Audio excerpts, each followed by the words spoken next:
Hey everybody, this is John Hiley with DentTrainer.com.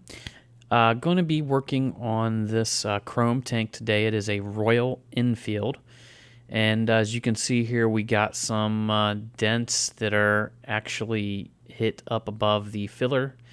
Not a bad place to have some damage. Definitely a great access type situation that we have here.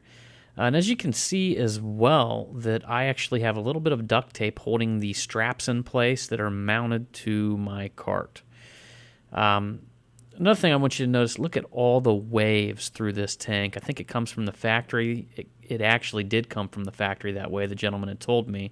But going back to, you can see that I actually have it strapped down and ratcheted with rope ratchet type strap system to this metal cart. As you can see here, I'm going to be using, it's a tri-bend pick. It's got an extra sweep added to it. It's a custom bent tool of mine. However, you've seen it in a lot of my videos. It works great for this situation. I'm going to go ahead and protect the filler with a microfiber.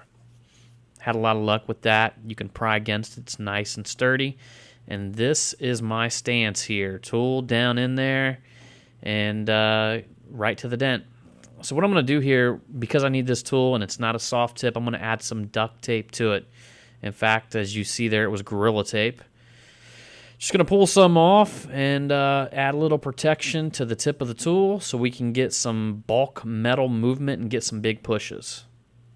So there's how I do it. Fold it over the edge and we are ready to go. Okay, going to go ahead and drop it in place, and this is my stance, guys. I'm looking over it, light down, head up, pushing from right here. This is my stance on the tapping. Same way, I'm going to be working my way all the way around the tank, but there it is. So we'll go ahead and go after the largest damage first. Something I want you to notice, the center of that dent has a little bit of a glow to it while I'm pushing on it. That is the actual etch in the chrome.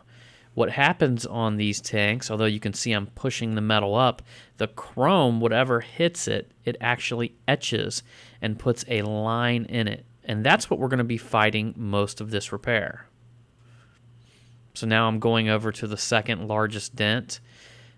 Still using the tape on the end of my tool, making some nice strong pushes, kind of molding it up.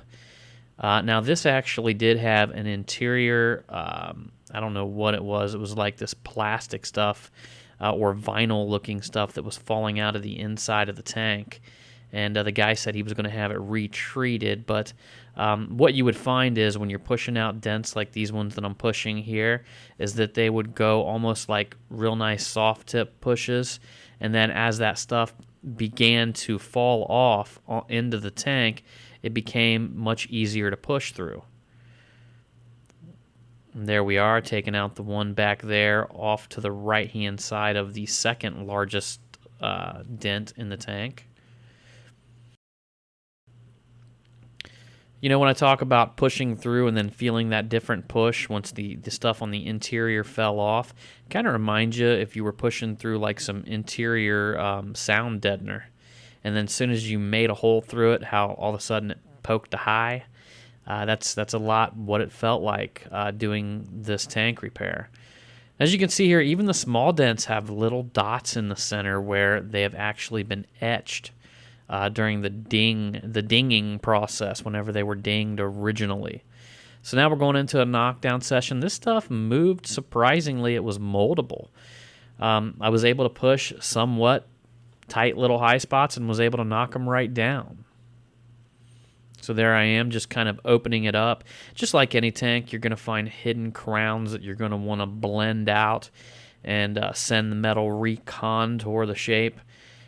Thing that you kind of had to enjoy about this tank, though, it was so wavy to begin with that you could kind of just blend into the other little waves throughout the tank. All right, guys, now it's time. I'm going to take the old razor blade and cut off the tape. That's the tip that I'm going to be using now. Nice metal tip there. Because we're getting to that little sharp part in the center of the dent, so I need a sharper tip. So I'm actually pinpointing this little crease that you see here. And that, make no mistake, it may be small, but that is a miniature crease. So we got to treat that like a crease. I got to take my light back at that crease angle and work it from back and forth and side to side. Just treat it like a miniature crease. And there I am making some nice little pushes on the interior, that center pit. Again, we have a nice little etch in there, but I'm really trying to over mold it so I can tap it down and get it to blend into the surrounding texture.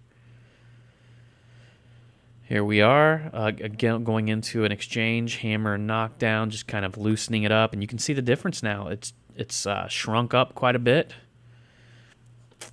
And now I'm going to back off of that one there and take out a little shallow one off to the left-hand side of it. And just little pushes for this one. Little pushes. I mean, it's funny because you'll be going along pushing on this, and then you'll make it through that inner padding that's in there, that inner plastic or that inner vinyl, whatever it is. And all of a sudden, bam, you got a poke mark.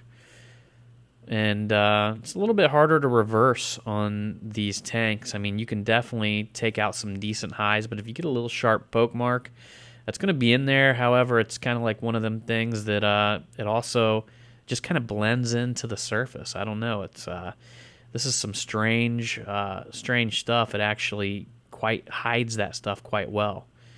Now you can see here I'm going into, there's a little cluster of dents just everywhere on the front of this tank. You can see me going in, bam, right there's a little bitty high spot. You see that? That right there, that situation right there is where I just made it through that padding that I was just talking about. And there we go, just laying it down, blending it out, really blend it out nice there. And now we're going back into our largest dent at a different angle. Now this dent and the other dent had several different etch marks in them going different directions. So you're going to find yourself doing a lot of cross-checking when you're contending with something like that. And we'll get to that. As soon as the dents come all the way up, I'm going to take a real nice close-up shot. There we go. See that poke mark right there? You notice how it was moving so nice and smooth, and then boom, there it went. As you can see there, though, I was able to tap it out real nice on that one. But it's like, same level pushes, and then bam, your tool makes it through. But now that we've got a little, you want to say a hole kind of dug out right there, we can kind of just level it out. Take a few pushes and just flatten it out. So there, right there is your etch mark. We're going to get a little bit of a close-up view of that. This is also kind of a progress report of how far along we are. We've just got some little holes that we got to clean up, and right there, you see that nice little etch mark, almost like you could dig your fingernail in it. That right there is what happens on every little piece of this chrome that had a dent on it. It literally etched itself into the chrome. There was no way to push that out without aggressively doing a repattern to the inside of it.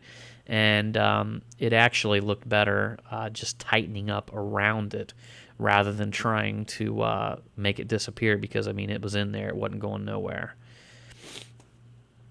We definitely could shrink it up a little bit, though. But and here I am actually doing that. So I'm trying to just put some nice, strong pushes in the center of that little crease, just mounding it up. And each time we do that, we got an opportunity to tap it down, and it just gets a little bit smaller. There we go.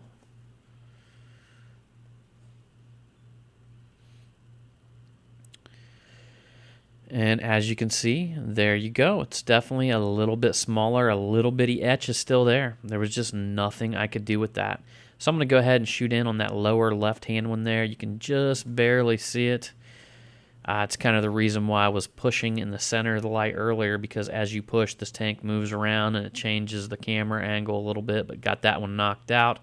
Again, guys, here's my stance way back, looking at it from different angles. I did work my way all the way around this tank, so I did some cross-checking from every single angle, from the front of it, back, side to side, everywhere. And then here's an example of how I'm going to look up, because I had dents on rolls that rolled around towards the front, side, and I'm moving my head, standing on my tippy toes, twist pushing a little bit right here.